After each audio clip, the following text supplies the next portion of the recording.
All right, we're back for DP Seth and producer Brett. I'm Graham. We are back. We spent a couple days with Howie Mandel.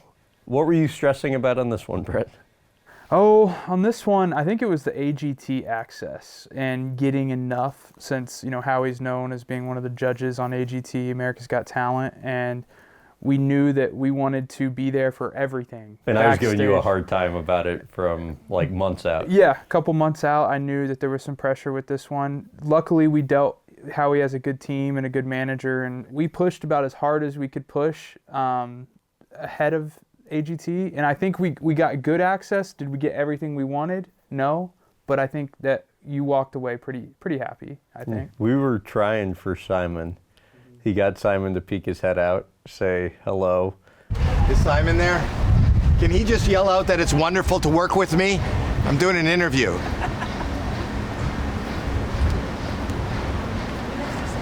Just say it's wonderful to work with Howie. What? It's amazing to work with Howie. Oh, you didn't have to say that. There you go.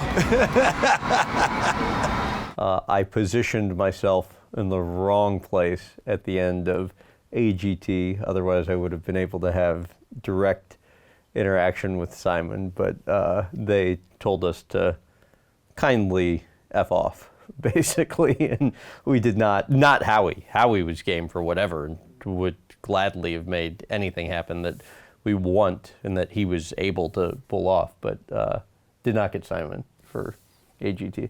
What are you going to do? Was it cool going out there with him? Yeah, it was really cool. There's been a handful of moments like that on the show, but yeah, that was one of the conversations was we're going to be with Howie right before he walks out, and then obviously we'll have to cut before the show. So I asked Howie how far can I follow you, and he was like, just come till they tell you to stop. And then we followed him all the way to the desk, which I did not think we'd get that shot, but that was really cool. I let you guys.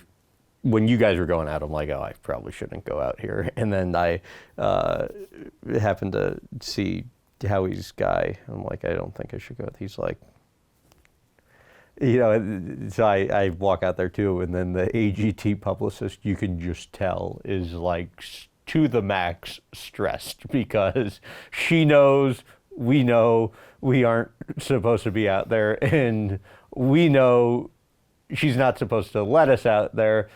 But we also know that she really kind of wants us out there too to get the shot. And we got out right before they went live. It was a moment. And I'm glad I got the fist pump, which I was excited about. It was funny. I was cutting together the Super Tees and I was using sound ups from that moment. And the part I wanted to use, you just hear Graham in the background going, "Are we going to the desk?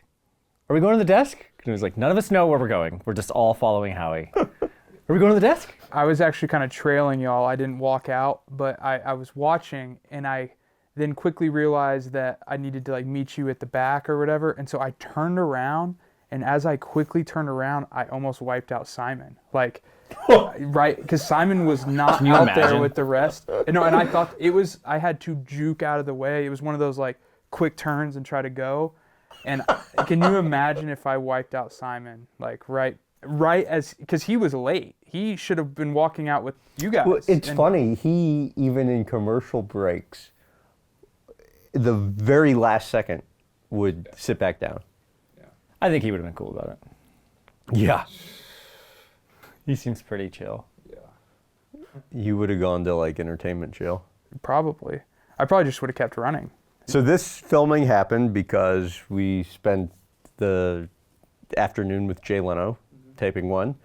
And after that came out, Howie reached out unsolicited saying he loved it.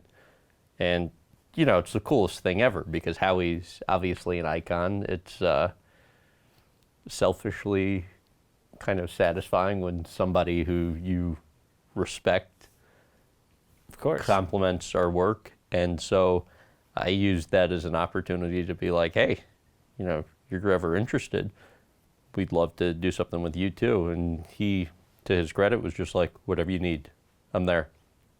And it worked out. Did you guys have a favorite part of the couple days outside of AGT? I don't know if I have a part that stands out the most for me. We don't have to get into it. Oh no, what? We can totally cut I this. know what you're gonna say. First, this is not a It's not- I funny shouldn't be- yeah. topic. Oh, Howie's grandson has leukemia. And they had not talked about it before, and I wasn't going to blindside Howie and his podcast co-host, who's his daughter, whose son it is.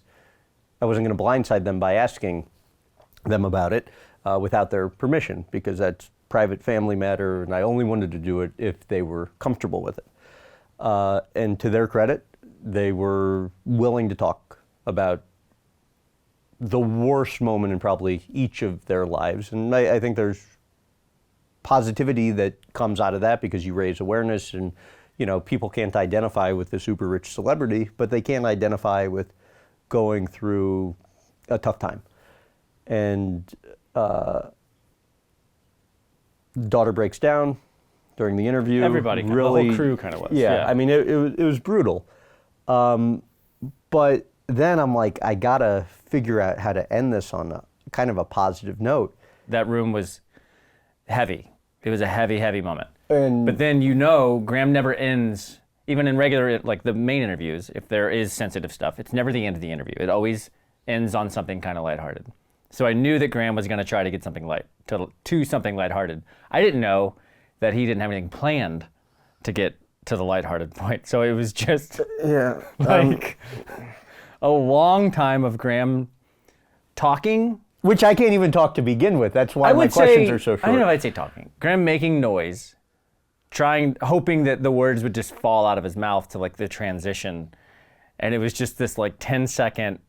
I think it was longer than that. It felt like an hour. It did. Because I knew what he was doing, but it was just like he was trying to get to like, okay, how do I get out of this? How do I get out of this? How do I get out of this?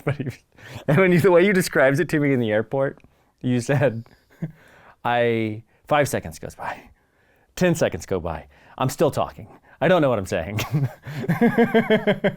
Yeah, it was bad. You just always want people to come away having a positive experience with you, so Absolutely. you never want it to end on like a Well, and plus, somber note. it would have been weird of you to like thinking of other things while they're talking to you about what they're talking about. It's so sensitive. But it was just, and again, that's not, the funny thing was just the like, oh, to think of something really quick. Yeah, because I realized when we were done talking about it, all of the other topics I had planned, I'd already asked about. And then I'm like, oh, whatever. Like, I will come up with something. So I just start talking. And to Seth's point, after 5 seconds and then 10 seconds, I'm hearing these words come out of my mouth. I know I'm not making any sense. I see Howie and his daughter looking at me. And then I know the crew is watching me. And then I know Howie's wife's in the room one over listening to me.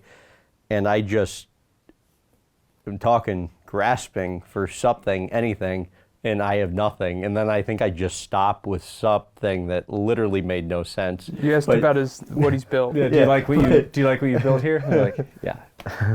And then Howie, I think, knew what I was trying to do, and it was bad. No, it was bad. It was. It makes me uncomfortable just thinking about. Yeah. I thought him and his wife, that their like chemistry still after all these years. Almost 50 years. They were like married. teenagers, giggling Yeah. teenagers. It was unbelievable. I think it was a June bug or something, and it's not even June. This is a good interview. But anyway, we're coming out like 2 cases. Anyway, we like to watch Do flies. you guys still crack each other up after 46 Yes. years of? Yes, we Yeah, do. we laugh a lot. Yeah. Yeah, he's a great storyteller. I wish we had more time for the episode, because it's so hard when you have somebody like Howie who tells you all these intricate details of the story, and he's just adds so much, flavor and color to everything. But then we have to condense it. So the clips will be stronger, I think, in that aspect. But Like, he's had a ton of business success independent of his media career. He bought up real estate around the Vegas airport. He owned gas stations where gambling companies were paying him $30,000 a month to put a slot machine in. Like, yeah, I didn't know any of that. yeah, Yeah. yeah. He's great. I think my favorite part was we got to do a studio tour with Howie, and a part of that studio tour, we got to see a lot of cool stuff. It was like, the hologram setup was awesome, that proto hologram, and but the thing that I liked most about the tour is when we went into his podcast area, like his studio in there, where he rents it out to Billy Bush as well. And you know Billy, I guess, from the past, and we walk in, he sees you, and he is live on his show and immediately tries to kind of like incorporate what we're doing with Howie into his show, which led to a really cool moment that we used off the top in the show open. But yeah, kind of talk about that. First, I was floored. Billy recognized me. Now, Rachel, we have to take a little acknowledgement. Steve, can you open up in the control room and explain to me, my landlord, Howie Mandel, is walking around with an old face from my past, Graham Bensinger, who we love. In Depth with Graham Bensinger is doing an episode on Howie Mandel, and it's happening right now, and we're all filming each other. This is correct. We are. You did a great job with Jerry Seinfeld, Graham. I love that interview. I follow everything you do, and you're doing great. I love you. Thank you, sir. Glad we could be here. Second, it was super cool that he was willing to Knew do everything. This. When I was in high school hosting a radio show, and Billy was this Access Hollywood star host, he used to, just to be nice, make the time to call into the radio show. And then one time I was going to be in LA, and he invited me as a kid to just spend the day with him on set.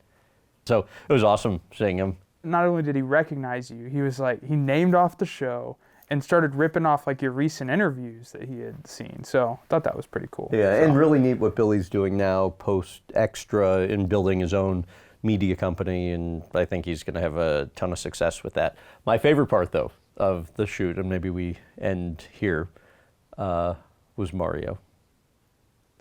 I think that is probably the highlight of all highlights. A big shout out to Southwest Airlines, which is not our sponsor, but they did us a really big solid. Yeah, and you should maybe add some context. Howie is known for his pranks that he does on people. I don't know if that was in your mind when you did. Okay, no. Okay. Also, no, Graham's prank was pretty weak. The stewardess are what made it funny.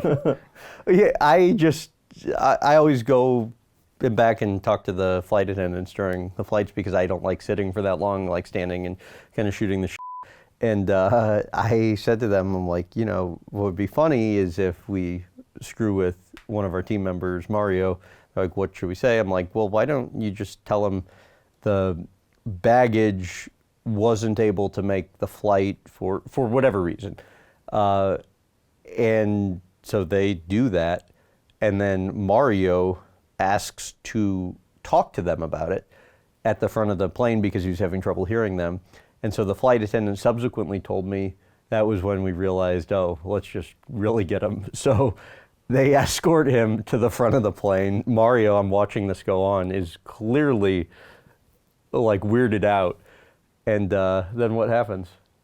They got on the intercom. And We turned on the lights for the late night flight. To me, it was kind of annoying because I was like asleep, and then I wake up, and then I hear the flight attendant saying like, "This is Mario. He's the employee of the month," and in my head, I'm like sleeping, and I'm like, "There's 2 Marios on this flight."